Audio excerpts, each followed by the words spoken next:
Имя народного героя Хамзата Ханкарова связано с деятельностью Конфедерации народов Кавказа, организации, которая внесла весомый вклад в победу Абхазии над грузинскими оккупантами. В частности, конфедерация стала центром добровольческого движения Северного Кавказа. Чеченцу Хамзату Ханкарову самой судьбой было предназначено вести людей за собой. Он был прирожденным лидером, умел заражать идеей свободы, которой горел сам. Мы кавказцы, прежде всего. А кавказцы всегда считали самой достойной смерти для мужчины. Это было и раньше. Это смерть в бою, это смерть, тем более за свободу своей земли. Война продолжается, и я надеюсь, что с помощью Всевышнего в первую очередь все свои замыслы возлагаем на него, и мы будем стараться. И я думаю, что абсолютно убежден, что победа будет за нами. Во время Отечественной войны народа Абхазии Хамзат Ханкаров показал себя не только как бесстрашный воин. Вместе с чеченским бардом имамом Алим Султановым он исполнял военные песни собственного сочинения. В них боль за судьбу нашей Родины, память о павших и обращение к будущим поколениям.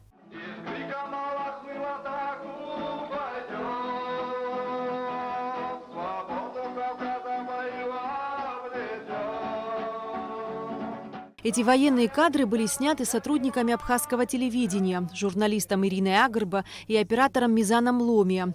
В годы войны Ирина Агрба делала очерки о добровольцах, которые бок о бок сражались с абхазами против грузинских оккупантов. Одним из таких героев был Хамзат Ханкаров. Ждали его буквально много часов, уже 11 вечера, 12 ночи, час ночи, а мы все его ждем. Ребята из батальона, они сказали, что он поехал на совещание у Ардзенба, значит, идет совещание, и он там задержался.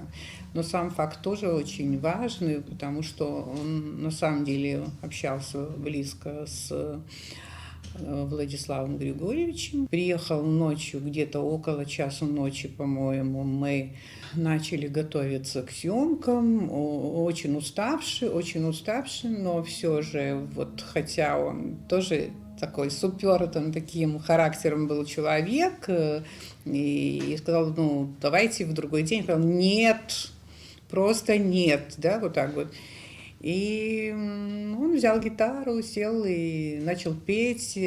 Записывали немножко тяжело, потому что ребята, которые рядом сидели и вдохновлялись, они ему одновременно и мешали, у кого-то все время костыли падали, мы поднимали.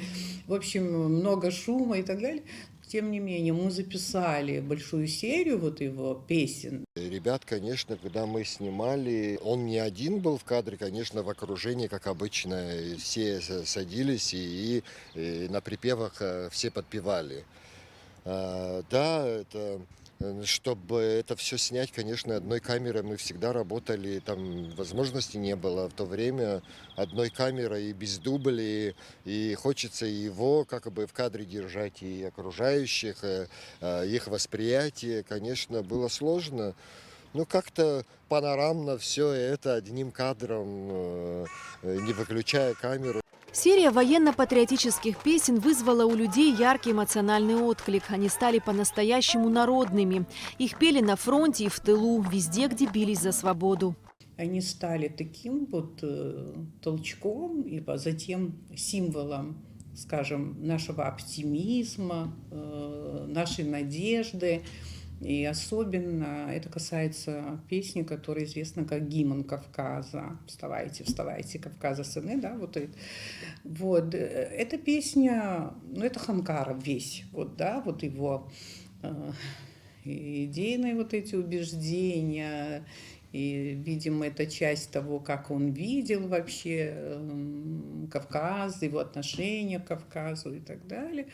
И впервые гимн Кавказа я включила в свою субботнюю передачу военную, которая называлась «Вместе через беду», и она была полностью посвящена, добровольческой теме. И после этого нам часто очень звонили и просили именно эту песню, хотя мне многие его другие песни тоже нравятся, «Мамзышха» и так далее. Хамзат Ханкаров был по-настоящему идейным человеком, отстаивающим свою правду всегда и везде. Ему были свойственны выдержка и твердость характера. Кроме того, его можно назвать интеллектуалом, ведь он был прекрасно образован. В беседе, в спорах и так далее он так легко свою позицию не уступал.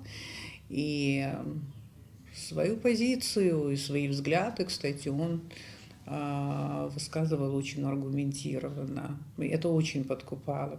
Но у меня вот сложилось все-таки такое впечатление после всех вот этих лет, которые мы пережили, что, ну, может быть, еще исходя из опыта, который дает нам история, что идеалисты типа Ханкарова, они, к сожалению, долго не живут, и жизнь их вряд ли счастливо когда-либо складывается. Хамзат Ханкаров погиб в 1994 году в Грозном во время спецоперации. Через полгода после его гибели вспыхнула война в Чечне. Несмотря на то, что Хамзат Ханкаров прожил недолгую жизнь, он навсегда останется легендарным героем-воином. Эсма Гуланзе, Михаил Братухин, Абхазское телевидение.